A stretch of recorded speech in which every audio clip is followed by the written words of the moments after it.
Bonsoir. Dans cette séquence, on verra les différentes étapes à suivre pour choisir les unités d'un échantillon en utilisant la méthode d'échantillonnage aléatoire stratifié.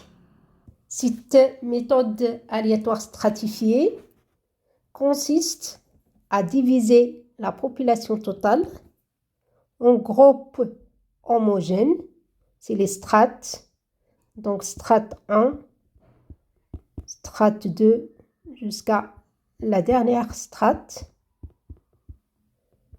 la 4e strate par exemple.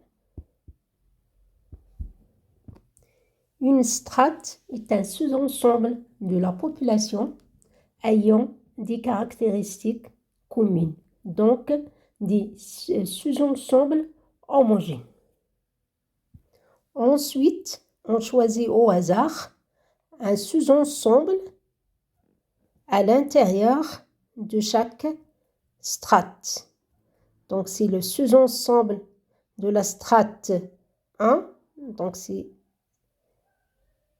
un sous-ensemble de la strate 1, un sous-ensemble de la strate 2, un sous-ensemble de la 4e strate pour constituer un échantillon représentatif. L'échantillon est représentatif, c'est les individus de la strate I dans la population qui est égal à n, grand N I sur N, avec grand N I, c'est le nombre des individus de la ième strate dans la population totale, donc strate I, le nombre des individus de cette strate dans la population totale est égal à grand N indice I, la proportion de cette strate dans la population totale doit être égale à la proportion de la même strate dans l'échantillon.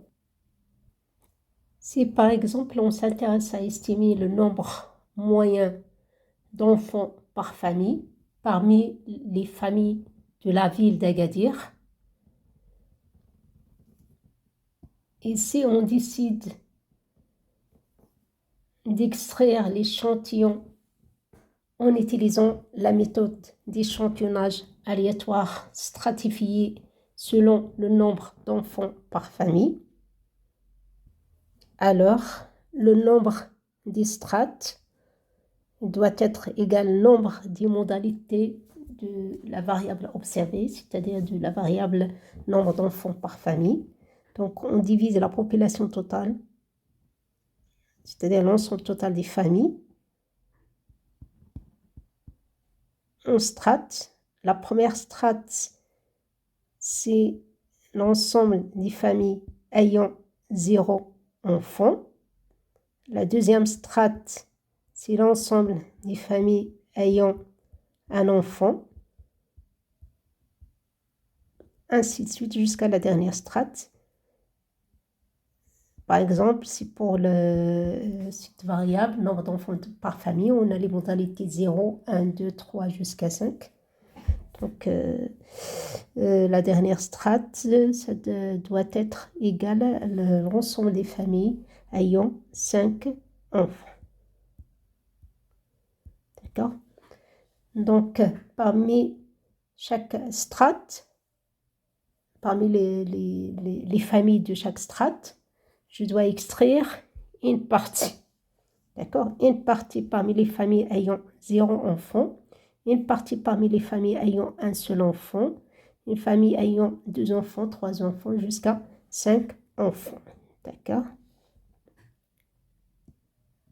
Et on détermine le nombre des individus qu'on doit choisir dans chaque strate en utilisant la propriété de la représentativité de l'échantillon, c'est-à-dire la proportion des familles ayant un enfant dans la population totale doit être égale à la proportion des familles ayant un enfant dans l'échantillon. Donc, on va essayer de garder les mêmes proportions des différentes modalités de la variable observée. La proportion de chaque modalité dans la population totale doit être égale à la proportion de la même modalité dans l'échantillon. Donc, on suppose qu'on a la liste des étudiants suivantes. Si on décide d'utiliser la méthode d'échantillonnage aléatoire stratifié selon la variable sexe pour choisir un échantillon de 10 étudiants, alors comment on va choisir ces 10 étudiants qui vont constituer l'échantillon? Donc déjà, on doit utiliser cette méthode aléatoire stratifiée selon la variable sexe. Donc pour cette variable, on a seulement deux modalités, masculin ou féminin. Donc le nombre des strates, pour cet exemple, doit être égal à 2. Donc on a la première strate pour la première modalité, la deuxième strate pour la deuxième modalité de cette variable sexe. Donc on doit diviser la population totale à deux strates, la strate des filles et la strate des garçons. Donc j'ai la population totale, c'est l'ensemble de 32 étudiants. Donc je divise cet ensemble des étudiants à deux strates, la strate des filles et la strate des garçons. Ensuite, on tire un sous-ensemble ou bien une partie à l'intérieur de chaque strate pour constituer notre échantillon. Pour choisir au hasard les individus de la partie de chaque strate, on utilise la méthode d'échantillonnage aléatoire simple. On détermine le nombre des filles et des garçons qu'on doit choisir dans notre échantillon en utilisant la propriété de la représentativité de l'échantillon. Donc, on doit choisir un échantillon représentatif. D'accord? Donc, la proportion des filles dans la population totale doit être égale à la proportion des filles dans l'échantillon. De même pour les garçons, la proportion des garçons dans la population totale doit être égale à la proportion des garçons dans l'échantillon. Donc, on doit garder les mêmes proportions des différentes modalités entre la population et l'échantillon. Pour choisir au hasard une partie à l'intérieur de chaque strate, en utilisant la méthode aléatoire simple, on numérote séparément les deux strates, la strate des filles et la strate des garçons. Donc, pour distinguer les deux strates, on précède de code F le numéro associé à chacune des filles et de code G le numéro associé à chacun des garçons. Donc, on obtient la numérotation suivante. Donc, Mustapha, c'est le premier étudiant de la strate des garçons. Rachida, c'est la première étudiante de la strate fille. Asma, la deuxième fille. Sarah, la troisième fille. Younes, c'est le deuxième garçon, ainsi de suite. Donc, on a deux strates, c'est la strate des filles et la strate des garçons. Et dans la première strate des garçons, on a combien de garçons? Jusqu'à 15. Donc, j'ai 15, donc c'est Rachid. Donc, on a 15 garçons, 15 individus dans la première strate des garçons et 17 filles dans la deuxième strate des filles. on détermine le nombre des filles et des garçons qu'on doit choisir dans l'échantillon en utilisant la propriété de la représentativité de l'échantillon. Donc l'échantillon, il est représentatif, c'est la proportion des filles dans l'échantillon. Il est égal à quoi? C'est le nombre des filles dans l'échantillon sur la taille de l'échantillon. Il est égal à la proportion des filles dans la population totale.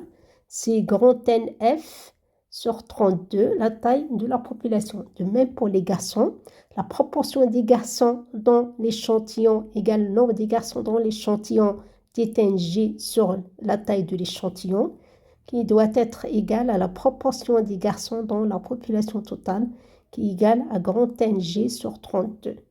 Donc, implique que le nombre de filles qu'on doit choisir dans l'échantillon, il est égal